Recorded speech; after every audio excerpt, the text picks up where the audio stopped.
হে বন্ধুরা, এই রান্নাটা আমি অনেক দিন আগেই করছিলাম, ঠিক আছে। তো ভিডিওটা ছাড়া হয়নি, তো আজকে ভিডিওটা ছাড়বো। আমি বাজার থেকে 700 গ্রামের মতন পাবদা মাছ নিয়েছিলাম, লোকাল পাবদা। সেটাকে হলুদ লবণ দিয়ে ভালো করে মাখায় নিয়ে রাইখে দিয়েছি। তো এইবার কড়াইটা বসায় দিয়ে কড়াইয়ের মধ্যে তেল গরম করছি। তেল গরম করে এবার এইখানে শুকনো লঙ্কাগুলোকে আগে ভাইজে নেব, কারণ আজকের রান্নাটা হবে টোটালি আলাদা। মানে পাবদা মাছের তেল ঝাল, যেটাকে পাবদা মাছের তেল ঝাল বলে। এবার আমি শুকনো লঙ্কাগুলোকে ভালো করে ভাইজে নেব, ভালো করে একদম সুন্দর করে ভাইজে শুকনো লঙ্কাগুলোকে পাটা যেটা শিলপাটা বলে, শিলপাটার মধ্যে আমি এটাকে বাইটে নেব। শিলপাটার মধ্যে বাইটে নিয়ে এদিকে আমি মাছগুলো ভাজতে থাকবো। শিলপাটাগুলো আমি বাইটে রেডি করে নেব। তো মাছগুলো আমার একটা একটা করে ভাজতে হবে, কারণ মাছগুলো মানে আমার কড়াইটা ছোট, তো তাই দুই একটা করে ভাইজে মাছগুলোকে সুন্দর করে ভাইজে মাছগুলোকে নামায় নিতে হবে। মাছগুলোকে নামায় নেওয়ার পরে ওইদিকে আমি আদা, পেঁয়াজ, রসুন মানে সব আমি বাইটে রাইখে দিয়েছি, এক্সট্রা করে বাইটে রাইখে দিয়েছি। আর এই তরকারিটার মধ্যে, রান্নাটার মধ্যে শুধু শুকনো লঙ্কা বাটা ইউজ হবে, মানে ঝালের জন্য।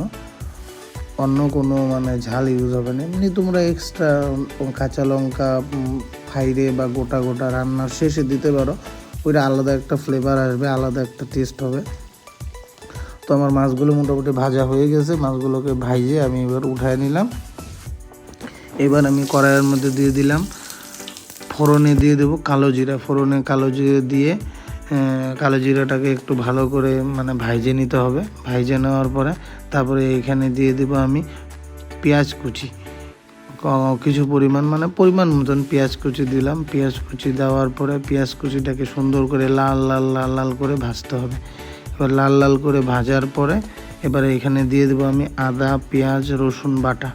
আদা, পেঁয়াজ, রসুন বাটা দিয়ে সুন্দর করে এটাকে কষায় নিব। এটা কষানোর পরে মানে কি সুন্দর করে ভাজা হয়ে যায়। এবার ভাজা হয়ে গেছে, মোটামুটি ভাজা হয়ে গেছে। এবার এখানে দিয়ে দেবো যে শুকনো লঙ্কাটা আমি ভাইজে বাইটে রাখছিলাম, সেই শুকনো লঙ্কাটা আমি এটার সাথে অ্যাড করে দেবো। এবার অ্যাড করে দিয়ে ভালো করে সুন্দর করে কষাবো বেশ কিছুক্ষণ। বেশি সময় কষানো যাবে না, কারণ শুকনো লঙ্কাটা আগেই অলরেডি ভাজা আছে। তো এটাকে মশলাটা কষানোর সাথে সাথে জলটা যতক্ষণ না শুকাবে ততক্ষণ অবধি ভাজতে হবে। এবার জলটা শুকিয়ে যাওয়ার সাথে সাথে এবার এইখানে আমি জলটা মোটামুটি ধরো শুকিয়ে গেছে। এবার মোটামুটি শুকানোর মধ্যে আর কি তেলটা কিন্তু একটু বেশি লাগবে তরকারিটার মধ্যে, কারণ তেলটা যদি বেশি না তাহলে ভালো লাগবে না। এবার আমি পরিমাণ মতন দিয়ে দিলাম লবণ, স্বাদ মতন লবণ দেওয়ার পরে তারপরে দিয়ে দিলাম পরিমাণ মতন হলুদ গুঁড়ো দিয়ে এটাকে সুন্দর করে নাড়াচাড়া করতে হবে, কারণ হলুদটা একটু ভাজতে হবে। এবার হলুদটা মোটামুটি ভাজা হয়েই গেছে, প্রায় হলুদটা ভাজা হয়ে গেছে। এবার আমি এইখানে অ্যাড করে দিব, মানে এটার মধ্যে কিন্তু কাঁচা জল দিলে হবে না, এটার মধ্যে জলটাকে গরম করে রাখতে হবে, ফুটায় নিতে হবে জলটা। এবার জলটাকে ফুটায় নিয়ে আমি জলটা দিয়ে দিলাম এটার মধ্যে। জলটা দেওয়া হয়ে গেল। জল দেওয়ার সাথে সাথে এবার বেশ কিছুক্ষণ টাইম এটাকে মানে ফুটাইতে হবে, বেশ কিছু টাইম এটাকে জাল দিতে হবে। বেশ কিছু টাইম জাল দেওয়ার পরে এবার আমি এটার মধ্যে একটা একটা করে মানে বেশ গ্রেভি টাইপ হবে। এটার মধ্যে আমি মাছগুলোকে দিয়ে দিলাম। এবার মাছগুলো দিয়ে দিলাম, একটা করে মাছগুলো দিয়ে দিলাম। এবার একটা করে মাছগুলো দিয়ে দিলাম। বন্ধুরা, মানে ঝোলটা দিয়ে একটা দারুণ সুন্দর স্মেল আসতেছে, মানে ইচ্ছা করতেছে যে এখনই এক থাল ভাত নিয়ে বসে বুঝি নাকি খাওয়ার জন্য।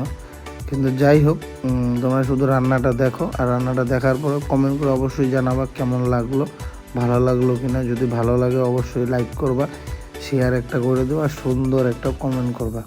আর এরকম ভালো ভালো রেসিপি, ভালো ভালো ভিডিও পাওয়ার জন্য আমার পেজটাকে অবশ্যই ফলো করে দেবে। এবার মোটামুটি রান্নাটা কিন্তু হয়ে গেছে আমার।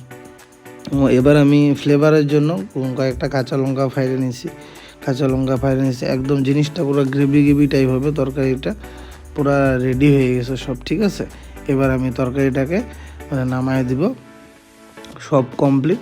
তো বন্ধুরা তোমরা অবশ্যই জানাবা কমেন্ট করে যে তরকারিটা কেমন হয়েছে, অবশ্যই অবশ্যই অবশ্যই জানাবা। আজকের ভিডিওটা এই অবধি।